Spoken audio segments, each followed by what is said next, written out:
Today we are going to be talking about when to lock in profits when you are swing trading. Now, as compared to day trading, swing trading positions tend to be a lot more passive, so it's a little bit harder to figure out when exactly you should lock in your profits. So by the end of this video, my goal is that you'll have a concrete understanding of when exactly you need to lock in your profits. And of course, in return for this video, the only thing I ask of you is that you hit that ravishing like button and also subscribe for more short, sweet, and simplified videos on how to trade the stock market. Okay, so there are clearly different types of swing positions based on the different goals that you bring to the market. But I do not want to keep you waiting, so let me just go ahead and start with the criteria that we're looking for in order for us to be convinced to take a profit. Now, your lock-in of profit is going to be based on the sensitivity of your position, which I'm going to be talking about more in depth later on. But in general, we're looking for two criteria.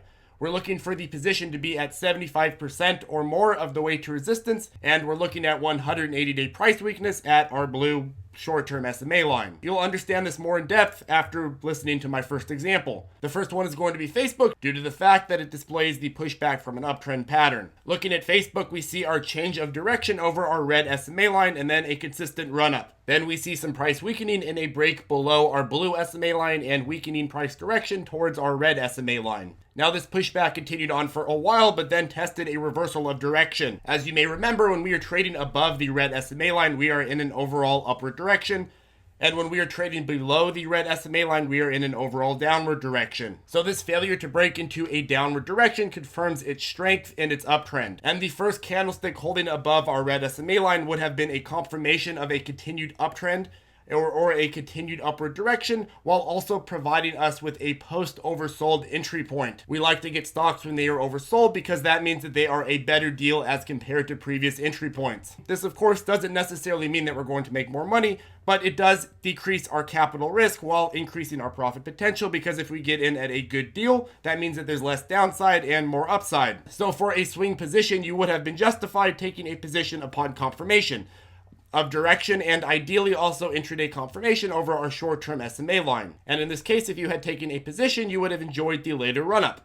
But when is the actual point in time where you're going to be locking in your profits? Well, taking a position here would have required you to look at the upward potential. So by the time you're at this point where you're looking to exit, you should have already had a plan of where to exit based on how far the upward potential goes. So assuming this line of support, we'd have upward potential from 161-ish all the way to resistance at just below 199. That gives us upward potential of about $38 per share. So my personal point of cutting profits for swing positions is when A, the position has realized 75% of upward potential, and B, has early warning signs of a reversal with the crossing below the SMA line. Now, the reason that I choose 75% of the way to resistance is simply because there's a ton of stocks that will fail to break all the way back to resistance, and this makes it so that I can execute and take profits on more trades instead of just locking myself into potentially failing positions. But because the price has reached 75% of the way to resistance, that doesn't necessarily mean that it makes sense to exit.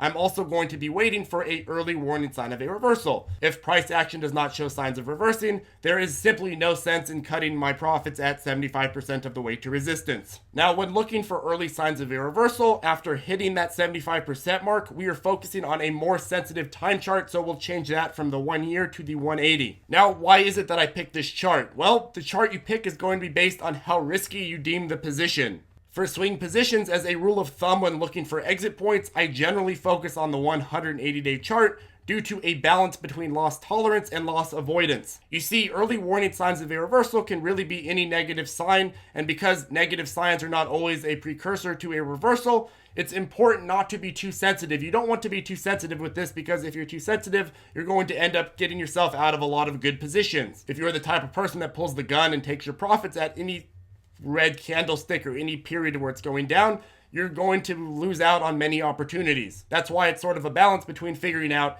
how aggressive you want to be and how sensitive you want to be, and that's going to be based on the individual position. For example, this red candlestick dipping towards our blue SMA line could be considered an early warning sign of a reversal. It could easily be considered that.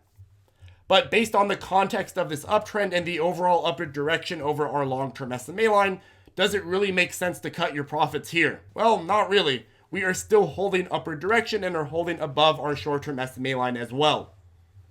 Perhaps if we held below the short-term SMA line it may make more sense to exit out of our position. But this is really based on how sensitive you deem the situation and based on how strong the uptrend is in terms of direction. But the riskier the position, such as being overbought long term or moving past resistance, the more sensitive you should be to early warning signs of a reversal. And how do you exactly deem how sensitive a position is? Well, it depends. Are you above resistance? Are you oversold or overbought? Is there momentum? Is there price strength? Etc., etc., etc. Okay, so let's go to another example. When looking at Tesla, buying in at both 180-day and intraday confirmation would have led you to quite a clean run-up until we hit a change of direction on our 180-day chart. So what exactly is the point at which we should exit? Well, some would argue that this failure to hold upward direction would have been the exit point. But while it did fail to hold, it was also overbought, so it would have been more probable that such a rapid increase up, especially at non-market hours, would have failed. But of course, holding until this point would have allowed us to be steadily over our blue, beautiful SMA line and now able to catch price strength over it as well. Now seeing signs of a downtrend with a potential break below our SMA, we can reassess the situation and say that yes, now we are trading above 75% of previous resistance. In fact, we're actually trading over previous resistance. And that means that when we see the first candlestick open below our SMA line, it might be time to lock in our profits. Okay, let's go ahead and take a look at DocU. This is another relevant example and was one that was on my top stocks list video for the last 2 weeks after enduring an overreaction. An overreaction beat down after a good earnings report. This is one of those things where you get a good earnings report, everything looks good, the revenue guidance is up, but then the stock price still gets beat down because the market does not act rationally. Now, fundamentally speaking, we can look at this and say, oh, well, this is clearly an overreaction. But of course, when it comes to fundamentals, we like to have backing in technical price action. We could figure out some sort of fundamental hypothesis based on what we see is happening, but that's worthless unless you could figure out how to get the technical backing for your position. And with this, we saw a technical backing with a confirmation. But with this in mind, DocU has pretty much completely recovered from its beatdown, and if you had bought in upon overreaction lows or upon overreaction confirmation, you would have made a pretty penny. But at what point should you cut your profits? Or what point should you lock in your profits? Well, we passed the 75% of the way to previous resistance, but we didn't see early warning signs of a reversal as we saw this clear price strength over our short-term SMA line. We also are in a period of testing to hold a newly upward direction over our long-term SMA line. So with this in mind, since we are already past resistance, it's key to focus on early warning signs of a reversal. If you are looking at our blue SMA line, we see this closing in of the gap between that and the price action. If we see a future widening, we can hold and continue to enjoy profits. But if we see the closing continue and then a candlestick holding below our blue SMA line, that means that it's going to be time to take our profits. So with that in mind, why is it that we wait 75% of the way to resistance if we're just simply going to wait for price weakening or early warning signs of a reversal to cut our profits? Well, that's because more rapid run-ups are going to be more susceptible to rapid decreases. With Zillow, buying in upon post-oversold confirmation would have allowed us to enjoy a decent amount of upward potential to $44. But then on this date, we saw very rapid appreciation, which is kind of hard to measure on the SMA line based on how it's calculated. Rapid appreciation makes it very hard to clearly track to figure out where exactly the price strength is and how fast it can go down. For example, our blue SMA line barely reacted. We saw this positive increase in direction, but the SMA line barely reacted. So with this in mind, it's very important to actually be able to look at it and say, okay, well, I can't really clearly track this run up because it went up so quickly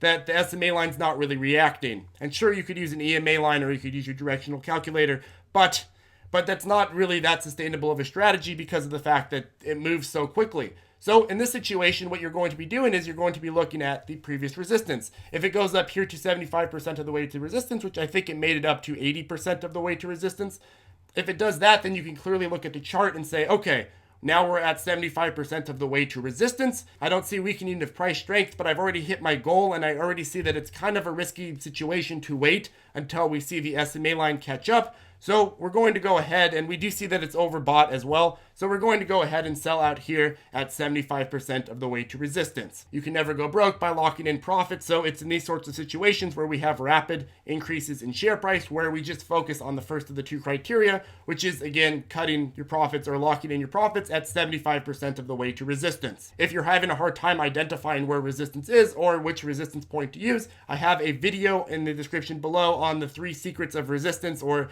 the tips that I like to use in order to identify reliable resistance resistance points as well as support. Anyways, I do hope that this video was helpful for you and kind of gave you an idea of where to lock in your profits when swing trading within the stock market. If you have any more questions or if you would like to reinforce the material, you can comment below and also use the links in the description. We have a video on how to make $100 per day. That was bad. But we have a video on how to make $100 per day by swing trading, and I'll put that link in the description below as well, just to kind of get you started on sort of the mindset and sort of the strategy and plans that will allow you to make that $100 a day by swing trading and eventually scale up so that you can make 200, 300, whatever you'd like to make. Obviously, this is based on the effort that you bring to the market, and there's nothing that I can tell you that will take the actions for you. But I do see it as my responsibility to sort of start you with a good foundation to kind of get you more interested into the market. Anyways, we do also have a trading tutorials list, link in the description below, and a Facebook group, ZipTrader Circle, a fantastic circle. Go ahead and join if you have any question or you'd like to connect with other traders. We also, of course, have a beautiful Discord chat, which is great for sort of updating each other on the live trades and finding our nightly watch lists. Anyways, have a good day, folks, and I'll see you in the next video.